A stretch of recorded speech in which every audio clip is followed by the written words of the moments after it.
Digo di grade tertinggi akan memahami apa yang kami kemukakan di konten ini. Nama-nama di bawah ini mungkin sudah tidak asing lagi bagi teman-teman penggemar pewayangan. Ki Lurah Nayantaka, Ki Semoro Bumi, Ki Lurah Badranaya, Sang Hyang Ismaya, Janggan Asmara Samita, dan Semar Badranaya. Masyarakat umum mengenal bahwa Semar adalah putra Sang Hyang Wisesa, yang mana memiliki anugerah Mustika Manik Astagina dan 8 daya.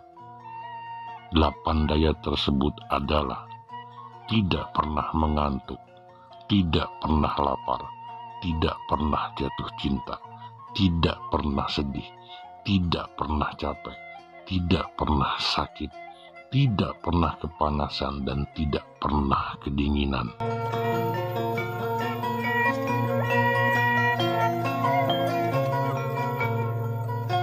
Ada banyak versi tentang kelahiran atas asal-usul Eyang Semar.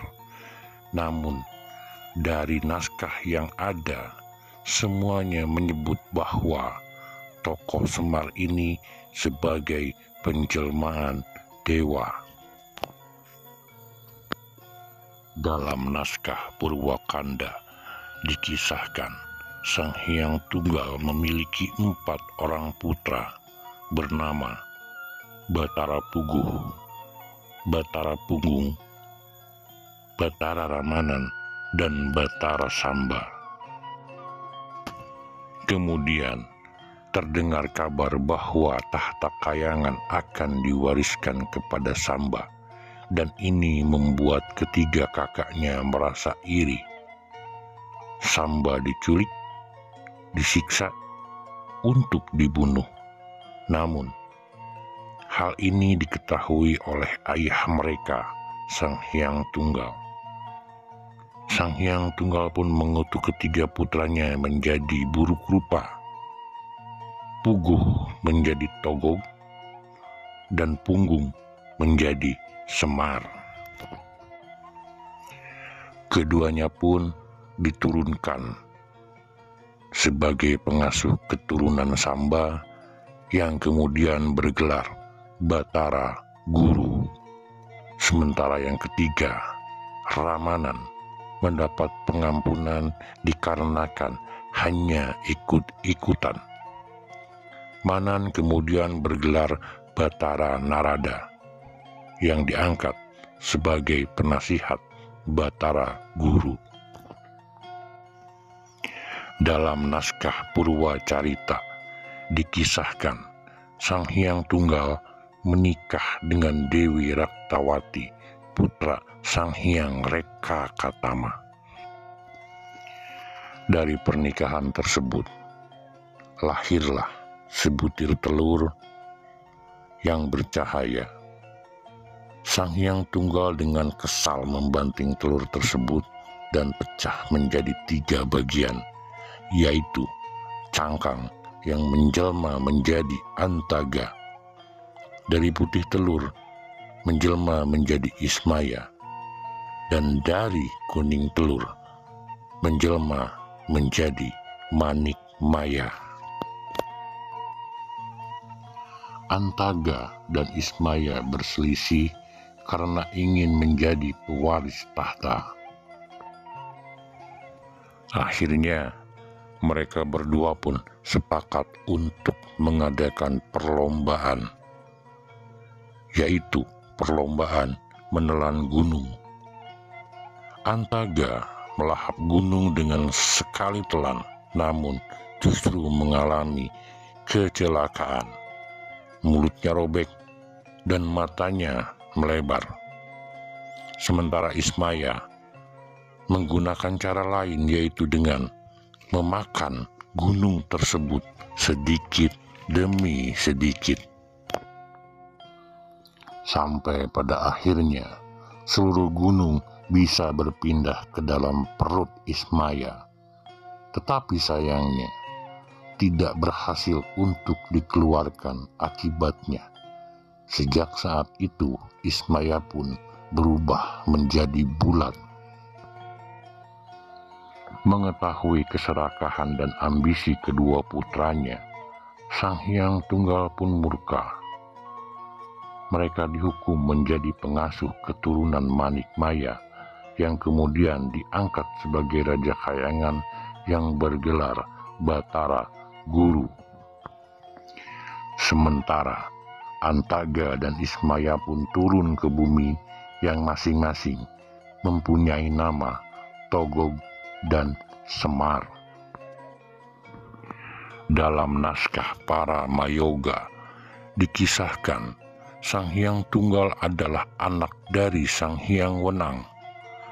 Sang Hyang Tunggal kemudian menikah dengan Dewi Rapti, seorang putri raja dari Raja Jin, bernama Sang Hyang Yuyut.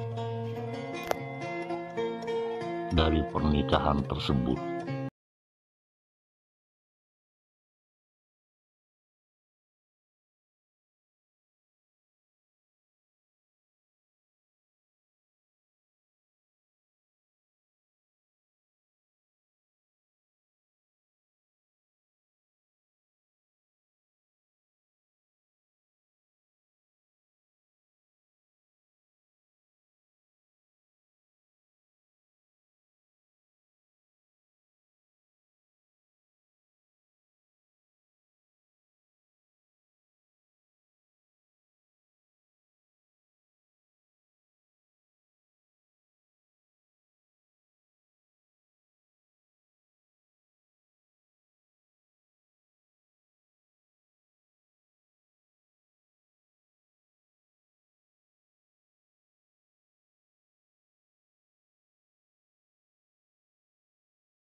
Manumarasa dan berlanjut sampai ke anak cucunya.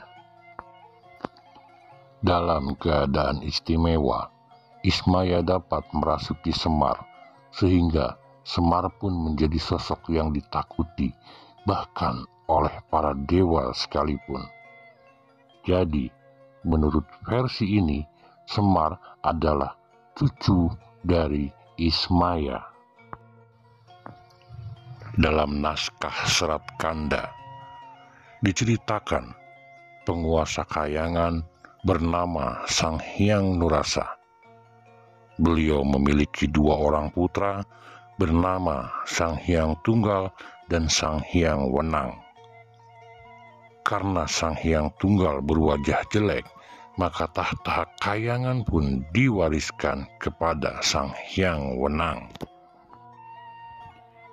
Dari Sang Hyang Wenang kemudian diwariskan kepada putranya yang bernama Batara Guru. Sang Hyang Tunggal kemudian menjadi pengasuh para satria keturunan Batara Guru dengan nama Semar. Sementara menurut sejarawan, yaitu Profesor Dr. Slamet Mulyana, pertama kali ditemukan tokoh Semar, yaitu dalam karya sastra zaman Kerajaan Majapahit yang berjudul Sudamala. Tidak hanya dalam bentuk kakawi, kisah Sudamala ini pun sudah dipahat sebagai relief pada sebuah candi, yaitu Candi Sukuh pada tahun 1439. Tokoh utama dalam cerita Sudamala itu yaitu Sahadewa dan keluarga Pandawa. Sementara Semar dalam cerita ini dikisahkan sebagai abdi atau hamba. Waktu terus berlalu. Ketika berganti zaman dan ketika kerajaan-kerajaan Islam berkembang di Pulau Jawa, pewayangan pun dipergunakan sebagai salah satu media dakwah yang diceritakan, dan yang dipentaskan pada masa itu adalah kisah tentang Mahabharata. Salah satu tokoh Islam sekaligus ahli budaya yang pada waktu itu menggunakan wayang dalam penyebaran agamanya dan selalu membawa Eyang Semar dan punakawan adalah Kanjeng Sunan Kalijaga. Kisah Eyang Semar peran aktifnya lebih banyak daripada kisah di Sudamala yang sampai saat ini banyak menjadi referensi. Dari keempat naskah yang jadi referensi yang tadi dibahas di atas, semuanya merupakan kutipan dari kitab, yaitu Kitab Babad Tanah Jawi, yang sampai saat ini keberadaan kitab yang aslinya tidak ada seorang pun yang mengetahuinya. Adapun beberapa orang yang memilikinya, itu pun sudah dalam keadaan yang tidak lengkap. Bahkan ada beberapa yang memiliki bukan kitab Babad Jawi yang asli. Sudah banyak sekali perubahan-perubahan, penambahan-penambahan, dan ada pula yang dikurangi.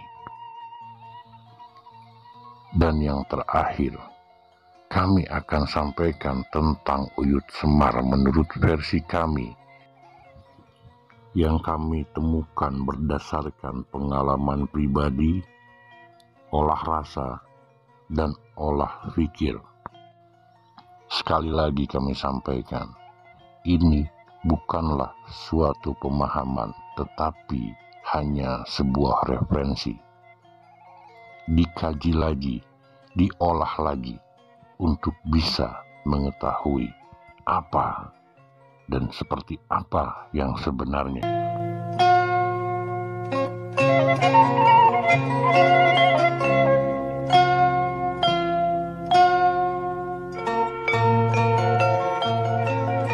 Nabi Adam alaihi salam, yang dikenal oleh leluhur Nusantara sebagai Sang Hyang Janma Walijaya atau Sang Hyang Adama,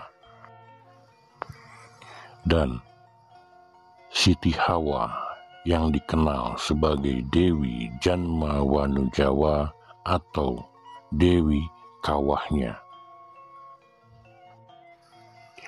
Nabi Adam dan Siti Hawa memiliki 40 anak kembar. Hanya 2 orang yang tidak terlahir kembar, yaitu Sayyidina Sis dan Siti Hanun.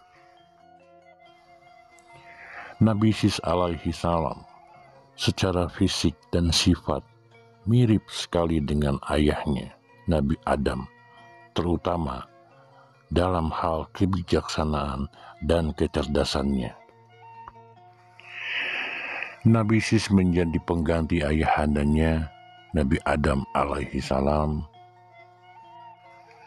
dan menerima perintah dari Allah Subhanahu wa Ta'ala yang tertulis dalam 50 suhuf atau sahifah.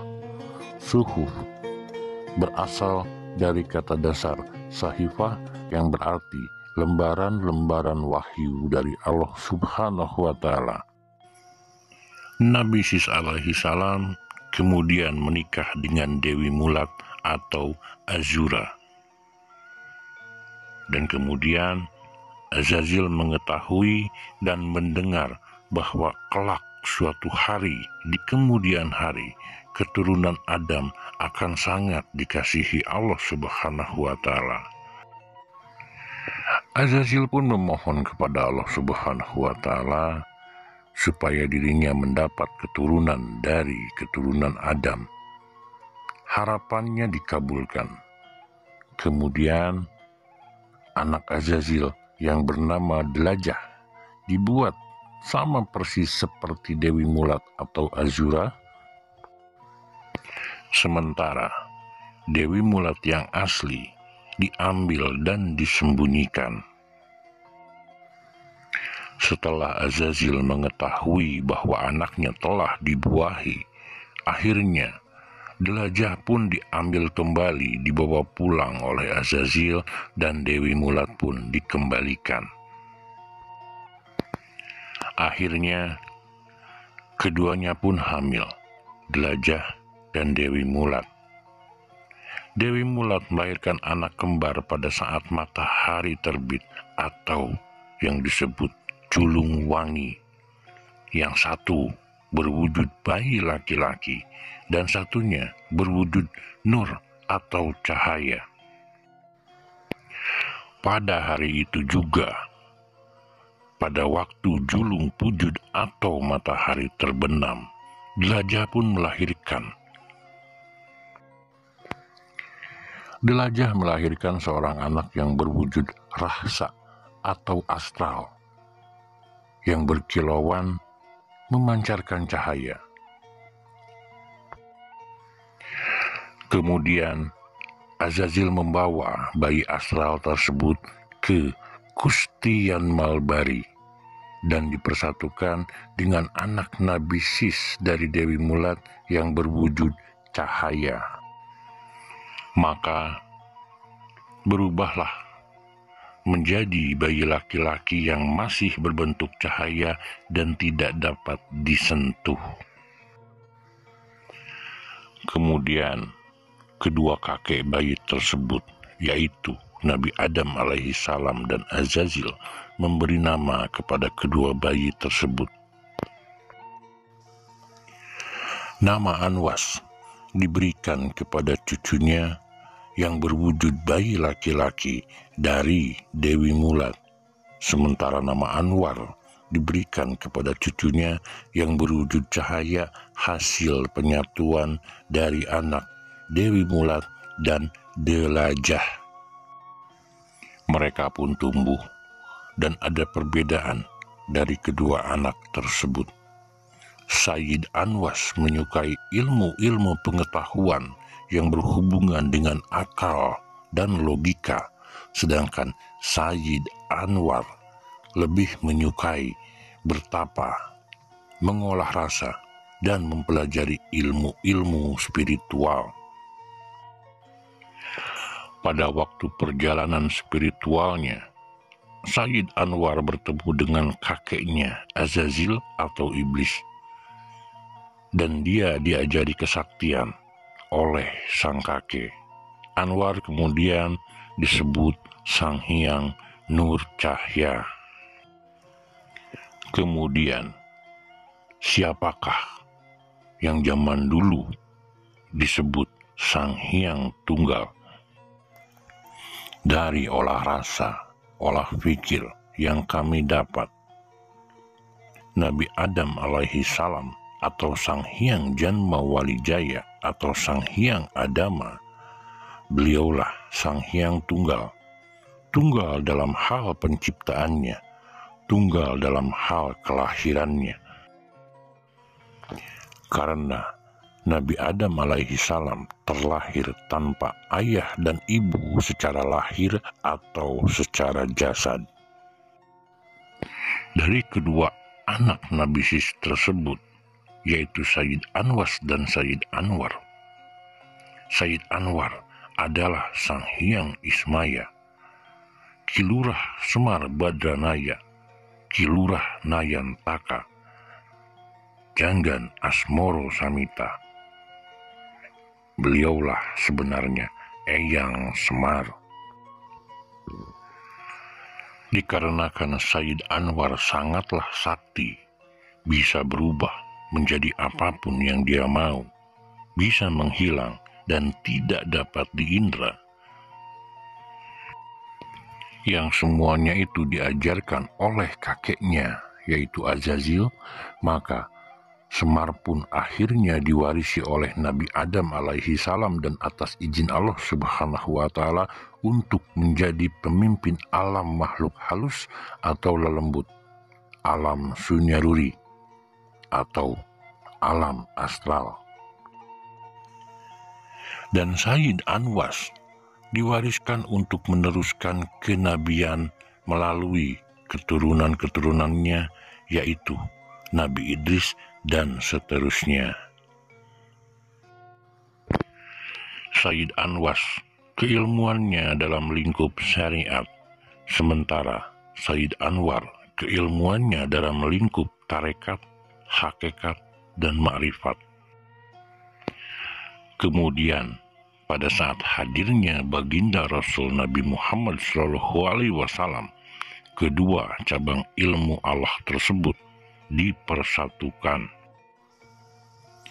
Pada saat ini, banyak sekali orang-orang yang menerima cerita hanya katanya tanpa melalui olah rasa, olah pikir. Semuanya ditelan bulat-bulat, semuanya tanpa dikaji dan tanpa diolah. Lalu, apakah sama Semar dengan Sabdo Palon? Beda, saudaraku. Semar adalah sumber penitis, sementara Sabdo Palon Noyo Genggong adalah titisannya. Sabdo mempunyai arti nasihat kebaikan, kebenaran, ataupun kesabaran, hal-hal yang baik. Sedangkan kata Noyo Genggong yaitu cara penyampaian nasihat-nasihat tersebut. Jadi, Sabdo Palon Noyo Genggong adalah orang yang memberikan nasihat, kebaikan, kebenaran, kesabaran.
Kita selamanya akan menjadi kaum kuli seperti yang diharapkan para penjajah zaman dulu.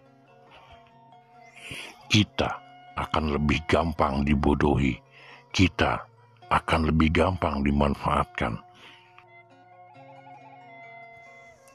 Di dalam hal apapun, jangan dulu ditelan mentah-mentah, jangan diterima bulat-bulat, dikaji dulu, diolah dulu.